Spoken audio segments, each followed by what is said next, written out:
Hi అండి, good morning. Actually నా morning ఇలా మెంతి వాటర్తో స్టార్ట్ అవుతాయి. అంటే మెంతి వాటర్ అంటే నైట్ మెంతులు నానేసుకొని అండ్ మార్నింగ్ కొంచెం వేడి చేసుకొని కొంచెం గోరువెచ్చ అయిన తర్వాత తాగుతాను అనమాట.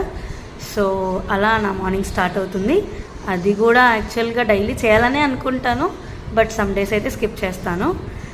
అవునండి, మీరు మీ హస్బెండ్ని ఏమని పిలుస్తారు? పేరు పెట్టి పిలుస్తారా? మరి ఫ్రెండ్స్ని పేరు పెట్టే పిలుస్తాము, మనకన్నా చిన్నవాళ్ళని పేరు పెట్టే పిలుస్తాం కదా మన లైఫ్లో. మరి యూనిక్గా లేదు. బావ మామయ్య అని పిలుస్తారా? అంటే రిలేటివ్స్ని పెళ్లి చేసుకుంటే ఆ రిలేషన్ ఉంటుంది కాబట్టి మేబీ పిలిచే ఛాన్సెస్ ఉన్నాయి. కానీ మనకి అలాంటి రిలేషన్ అయ్యే రిలేటివ్స్ కూడా ఇంకా ఉంటారు కదా, మరి యూనిక్గా లేదు. సో మీ లాంగ్వేజ్లో యూనిక్గా ఉండే మీ హస్బెండ్ని రెస్పెక్టబుల్ వర్డ్తో ఏమని పిలుస్తారో కమెంట్ చేయండి. మేమైతే మా తెలుగులో ఏమండి అని చాలా స్వీట్గా పిలుస్తాము. అది కూడా హస్బెండ్ ఒక్కరిని అలా పిలుస్తాము. So that word is for husbands. Thank you.